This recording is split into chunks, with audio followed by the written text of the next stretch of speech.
अध्याय 3 प्रारंभिक समाज। रितेश और प्रकाश आपस में बात कर रहे थे। रितेश: प्रकाश, यह बताओ कि मानव इस धरती पर कैसे आए। प्रकाश: मेरे पापा मम्मी कहते हैं कि हम सभी ईश्वर की संतान हैं और उसी उसी ने हमें धरती पर भेजा। रितेश: लेकिन मैंने तो कल के अखबार में पढ़ा है कि इस धरती पर जीवन की उत्पत्ति सर्वप्रथम समुद्र में हुई और फिर छोटे जीवों से बड़े जीवों का विकास हुआ, जिससे मानव भी है।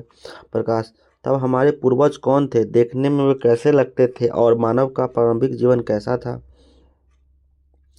मनुष्य जिस तरह से आज रहता है उससे तो आप परिचित हैं, लेकिन क्या आपने सोचा है कि हमारे पूर्वज हजारों वर्ष पहले कैसे रहते थे। उस समय दुनिया भर में कहीं भी खेती नहीं होती थी, न कहीं गांव थे न शहर। आज से 150 साल पहले तक लोगों का मानना था कि पृथ्वी पर आरंभ से ही जीवन था।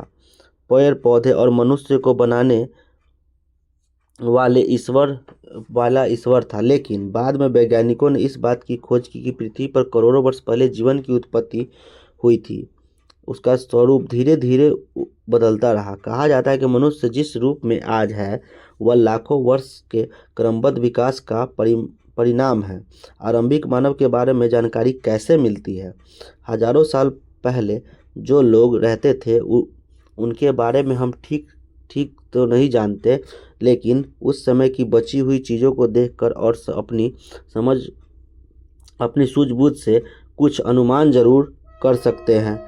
इस काम में पुरातत्ववेदाओं द्वारा उस समय के लोगों के द्वारा प्रयोग में लाए जाने वाले औजारों, पत्थरों से बनाई गई कलाकृतियों एवं उनके निवास स्थानों का जो पता लगाया गया है वह सहायक है। इस विषय में आप पिछले अध्याय में पढ़ चुके हैं। उस समय के लोगों के जीवन शैली को जानने के लिए आज भी उसी माहौल में रह रहे हैं। शिकारी समाज के लोगों का विद्वानों ने अध्ययन किया है। आज भी दुनिया के कई जगहों में शिकारी समाज के लोग रहते हैं। भारत में केरल, आंध्र प्रदेश और मध्य प्रदेश तथा झारखंड आदि प्रदेशों में ऐसे लोग रहते हैं। भारत में केरल, आंध्र प्रदेश, मध्य प्रदेश और झारखंड में ऐसे लोग रहते हैं। भारत में आरंभिक मानव कहाँ रहते थे। भारत में पुरातत्ववेदाओं को अतीत की कई मानव बस्तियां मिली है। दिए गए मानचित्र में त्रिकोण वाले स्थान वही हैं। इन सभी स्थानों में शिकारी मानव के कई निशान मिले हैं, जैसे पत्थर के औजार, गुफाओं पर बने चित्र और जानवरों तथा लोगों की हड्डियां।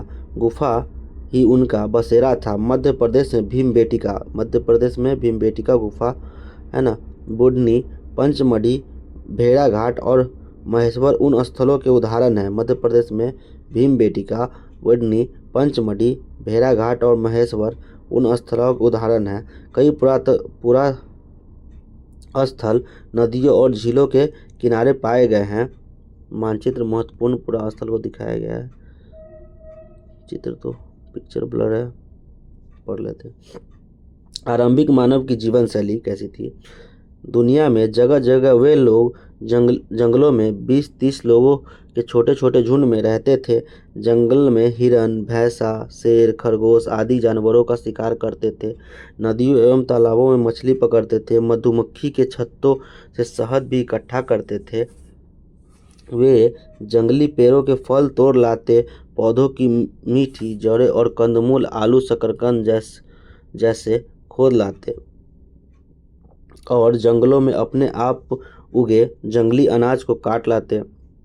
वे ज़्यादातर कंद, फल आदि खाते, साथ ही थोड़ा बहुत मांस भी। मांस उनका मुख्य भोजन नहीं था, क्योंकि उन लोगों के जैसे औजार मिल रहे थे उन लोगों को। उससे बड़ी संख्या में जंगली जानवरों का शिकार करना बहुत कठिन रहा होगा। दूसरे जानवर उनसे ज़्यादा शक्तिशाली और तेज दौड़ने वाले भी थे। आरंभिक मानव द्वारा आग का इस्तेमाल यहाँ पे दिखाया गया है। आरंभिक मानव का जीवन को यहाँ पे दिखाया गया। आरंभिक मानव को पहनने की चीज़ें भी जानवरों और पेड़ों से ही मिलती थी। वे जानवरों की खाल साफ करके पहनते थे। या पेड़ की पत्तियों और छाल से शरीर ढक लेते थे। वे या तो पहाड़ी गुफाओं में रहते थे या पेड़ों की डालियों और पत्तियों से छोटे छोटे झोपड़ियाँ खड़ी कर लेते थे। वे लोग आग जलाना जान गए थे। उनके घरों में जो चूल्हे मिले उससे पता चलता है कि वह नियमित रूप से आग का इस्तेमाल करते थे।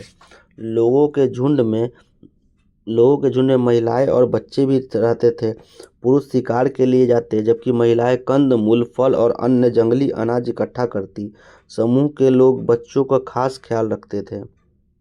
बांटकर खाना।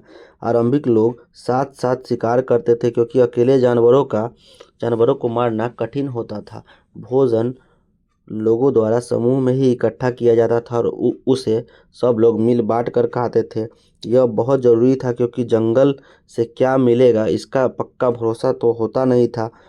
उस समय लोगों में कई समूह अलग अलग क्षेत्रों में रहते थे। उनके बीच शिकार और भोजन प्राप्ति को लेकर छोटी मोटी लड़ाइयाँ भी होती थी। कुल मिलाकर उस समय के लोगों का जीवन बहुत ही आराम से बीतता होगा। मुख्य काम भोजन इकट्ठा करना था जो जंगल से प्राप्त हो जाता था। इसके लिए उन्हें बहुत अधिक परिश्रम नहीं करना पड़ता था। आरंभिक मानव के जीवन का महत्वपूर्ण पक्ष इधर उधर घूमना। एक समूह में रहने वाले आरंभिक मानव एक सीमित क्षेत्र के भीतर घूमते फिरते रहते थे। यह दायरा उनके निवास स्थल से चारों दिशाओं में होता था। ये लोग छोटे छोटे समूहों में बंटकर चारों दिशाओं में जाते थे। इसके पीछे एक निश्चित वजह होती थी। जैसे एक खास क्षेत्र में फलों पौधों और जानवरों की संख्या और उपलब्धता सीमित रहती थी जिसे वे समाप्त कर देते थे। अतः भोजन की तलाश में वे इधर उधर घूमते थे। वे जानवरों के शिकार करने के क्रम में भी उनके पीछे चले जाते थे। उन उन लोगों को पेड़ पौधों में फल फूल आने का मौसम का पता था, इसलिए लोग उनकी तलाश में उपयुक्त मौसम के अनुसार दूसरे दूसरे क्षेत्रों में घूमते थे। संभवतः आसपास के जंगल स्रोत जैसे नदियाँ झील आदि के सूख जाने के कारण भी पानी की तलाश में इधर उधर जाते होंगे। वे लोग अपनी यात्रा पैदल किया करते थे। आरंभिक मानव के औजार। शिकारी मानव के पास कैसे कैसे हथियार व औजार थे जरा सोचे। उस समय लोहा तांबा जैसी धातुओं के बारे में लोगों को पता नहीं था। अतः उन लोगों को आसपास में जो मिलता था वह था पत्थर लकड़ी जानवरों के सींग और हड्डियाँ। इन्हीं को नुकीला बनाकर वे औजार बनाते थे। वे पत्थर के टुकड़े को घिस कर नुकीला और धारदार बना देते थे। साथ ही वह आकार में भी हाथ से पकड़ने के लायक औजारों को बनाते थे। धीरे धीरे इस कला में माहिर होते गए और पत्थर के बारीक औजार बनाने लगे। वे पत्थर के छोटे और बारीक टुकड़ों को किसी लकड़ी के हत्थे पर लगाकर तेज औजार का काम कर लेते। उस समय औजार बनाने के लिए अलग से कोई कारीगर नहीं था। समूह के लोग औजार बनाया करते थे। आरंभिक मानव के औजारों को यहाँ पे दिखाया गया है।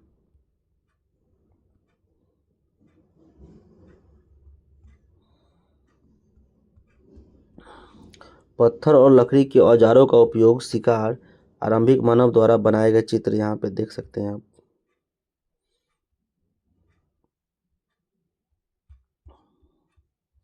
पेड़ों को काटने और उनकी छाल छीलने, जानवरों के खाल उतारने, पहनने लायक बनाने आदि इत्यादि कामों के लिए करते थे। वे लकड़ी सीप हड्डी हाथी दांत आदि की मालाएं भी बनाते थे। चित्र और नाच। शिकारी लोग गुफा के अंदर दीवारों पर रंगीन चित्र भी बनाया करते थे। वे रंगीन पत्थरों को घिस कर रंग तैयार करते थे और बांस के ब्रश से चट्टानों पर चित्र बनाते थे। इन लोगों द्वारा बनाए चित्र भीमबेटका की गुफाओं में पाए जाते हैं, जो कि भीमबेटका कहाँ है, मध्य प्रदेश में। चित्र में ज़्यादातर पशुएं जैसे बैल गाय भैंस हिरन इत्यादि थे।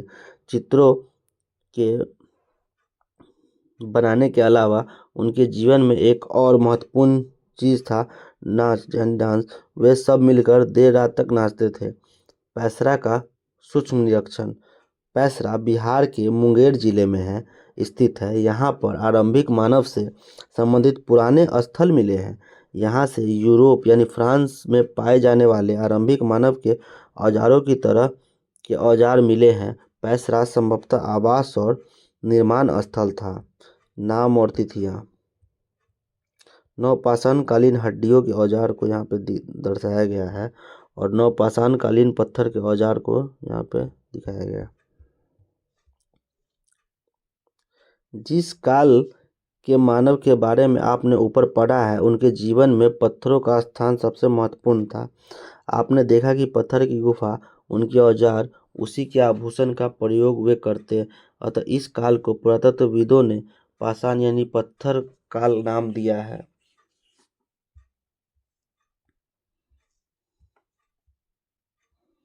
मध्य पाषाण और नवपाषाण काल के औजार को यहाँ पे दिखाया गया है।